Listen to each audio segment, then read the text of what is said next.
ખબર હાલમાં સામે આવી રહી છે। જી હા, બિલકુલ જેવી રીતે વાત કરવામાં આવે મહત્વપૂર્ણ સમાચાર સુરતથી સામે આવ્યા છે। સુરતમાં આર્સેલર મિત્તલ નિપ્પોન સ્ટીલના કર્મચારીઓ હડતાલ પર ઉતર્યા છે। પાણીપતમાં એક કર્મચારીના મોતનો વિડીયો વાયરલ થયા બાદ આક્રોશ ફાટી નીકળ્યું છે। આગ લગાવી અને તોફાન મચાવ્યું હતું। કામકાજ ઠપ કરી ઉતર્યા હડતાલ પર। કંપનીનું દૈનિક કામકાજ સંપૂર્ણ ખોરવાયું છે। કંપનીના ગેટ પર મોટી સંખ્યામાં કામદારોનો વિરોધ। હજીરાની એએમએનએસ કંપનીના કામદારોનો ઉગ્ર વિરોધ જોવા મળી રહ્યો છે। મહત્વનું છે કે સુરતમાં આર્સેલર મિત્તલ નિપ્પોન સ્ટીલના કર્મચારીઓ જે છે હડતાલ પર ઉતર્યા છે।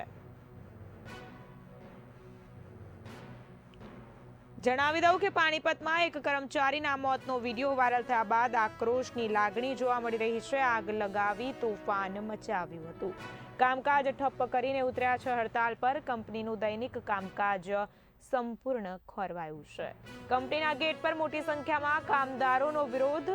હજીરાની એએમએનએસ કંપનીના કામદારોનો ઉગ્ર વિરોધ જોવા મળી રહ્યો છે। કંપનીના ગેટ પર જ મોટી સંખ્યામાં કામદારોનો વિરોધ। હજીરાની એએમએનએસ કંપનીમાં કામદારો દ્વારા ઉગ્ર વિરોધ પ્રદર્શન જે છે કરવામાં આવી રહ્યું છે। સુરતમાં આર્સેલર મિત્તલ નિપ્પોન સ્ટીલના કર્મચારીઓ ઉતર્યા છે હડતાલ પર। સૌથી મહત્વનું છે કે હરિયાણાના પાણીપતમાં એક કર્મચારીના મોતના વિડીયો સોશિયલ મીડિયા પર વાયરલ થયા બાદ તેની ઘેરી અસર સુરતના હજીરા સ્થિત આર્સેલર મિત્તલ નિપ્પોન સ્ટીલ કંપનીમાં જોવા મળી છે। તો આ મામલે વધુ અપડેટ સાથે મારા સંવાદદાતા રશ્મિ રાણા ફોન લાઈનના માધ્યમથી જોડાઈ ગયા છે। રશ્મિ, સુરતમાં આર્સેલર મિત્તલ નિપ્પોન સ્ટીલના કર્મચારીઓ હડતાલ પર ઉતર્યા છે, શું માહિતી? હરિયાણાના પાણીપતમાં એક કર્મચારીના મોતનો વિડીયો જે સોશિયલ મીડિયા પર વાયરલ થયો હતો, જેના પડઘા સુરતના હજીરામાં પણ જોવા મળી રહ્યા છે। સુરતના હજીરામાં આવેલ આર્સેલર મિત્તલ નિપ્પોન સ્ટીલ કંપનીમાં કર્મચારીઓ દ્વારા હોબાળો કરવામાં આવી રહ્યો છે। મોટી સંખ્યામાં કોન્ટ્રાક્ટ બેઝ પર કર્મચારીઓ જે હતા તેઓએ કામ રોકીને અચાનક ઉગ્ર હોબાળો મચાવ્યો છે। બિલકુલ રશ્મિ, અત્યારની શું પરિસ્થિતિ છે? જેવી રીતે માહિતી સામે આવી રહી છે આગ લગાવી અને તોફાન મચાવવામાં આવ્યું છે, અત્યારની શું પરિસ્થિતિ? જે હાલ તો જે સમગ્ર જે કંપની છે તે પોલીસ છાવણીમાં ફેરવાઈ ગઈ છે। ક્રાઇમ બ્રાન્ચ તેમજ એસઓજી પોલીસ પણ હાલ જે છે તે કંપનીમાં પહોંચી છે અને સમગ્ર જે મામલો છે તેને શાંત પાડવાના પ્રયાસો કરી રહ્યા છે। બિલકુલ, કર્મચારીઓની શું ચોક્કસ માંગણીઓ છે? જે કર્મચારીઓ દ્વારા તેઓના વિવિધ પડતર પ્રશ્નો તેમજ જે છે તે પોતાના પગાર વધારાની માંગણીને લઈને હાલ તેઓ વિરોધ પ્રદર્શન કરી રહ્યા છે। બિલકુલ રશ્મિ, જે માહિતી આપણી સમક્ષ આવી રહી છે એક કારમાં પણ તોડફોડ કરવામાં આવી છે। મોટી સંખ્યામાં કર્મચારીઓ જે છે હડતાલનું શસ્ત્ર ઉગામી ચૂક્યા છે। આક્રમક મૂડમાં અને આકરા પાણીએ કર્મચારીઓ છે, શું કહેવું? આપ સમગ્ર ઘટનાક્રમને કઈ રીતે જોઈ રહ્યા છો? જે પ્રકારે હાલ જે આજે સમગ્ર મામલો છે તે ખૂબ જ ઉગ્ર સ્વરૂપમાં જોવા મળી રહ્યો છે। પોલીસ સમગ્ર મામલે થાળે પાડવાના અનેક પ્રયાસો કરી રહ્યા છે।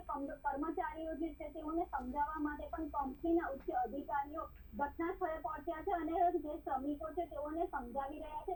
જે શ્રમિકોના આકસ્મિક જે આક્રોશને પગલે હાલ પ્લાન્ટમાં ભારે અફરાતફરીનો માહોલ સર્જાયો હતો, પરંતુ પોલીસે હાલ સમગ્ર મામલો શાંત પાડ્યો છે। બિલકુલ, જેવી રીતે માહિતી સમક્ષ આવી રહી છે 40 ટીયર ગેસના શેલ પણ છોડવામાં આવ્યા છે। સાથે જ અધિકારીઓ તાબડતોબ ઘટના સ્થળે દોડી આવ્યા છે। અધિકારીઓ સાથે જ પોલીસ કર્મચારીઓ દ્વારા કોઈ નિવેદન આપવામાં આવ્યું છે રશ્મિ? જે હાલ તો કોઈ એવું નિવેદન સામે આવેલું નથી। હાલ જે સમગ્ર જે પરિસ્થિતિ છે તેને કાબૂમાં લેવા માટે પોલીસ પ્રયાસ કરી રહી છે। બિલકુલ રશ્મિ, સૌથી મહત્વનું છે કે કર્મચારીઓ અત્યારે ખૂબ જ આક્રમક મૂડમાં છે। જો તેઓની માંગણીઓ ન સંતોષાય તો કર્મચારીઓ દ્વારા કેવું આગામી સમયમાં આંદોલન કરવામાં આવી શકે છે, શું લાગી રહ્યું છે સમગ્ર બાબતને જોતા?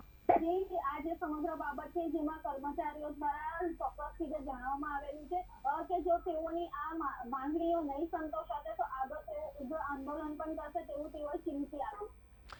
રશ્મિ, શું લાગી રહ્યું છે આપને જે કર્મચારીઓ દ્વારા ચોક્કસ પ્રકારની માંગણીઓ કરવામાં આવી રહી છે, આગામી સમયમાં કર્મચારીઓની માંગણીઓ સંતોષાશે કે કેમ, પ્રશ્નાર્થ ચિહ્ન છે?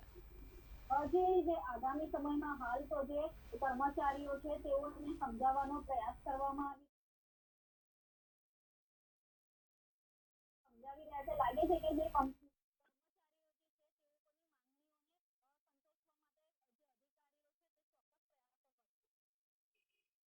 જી રશ્મિ, માહિતી બદલ આભાર।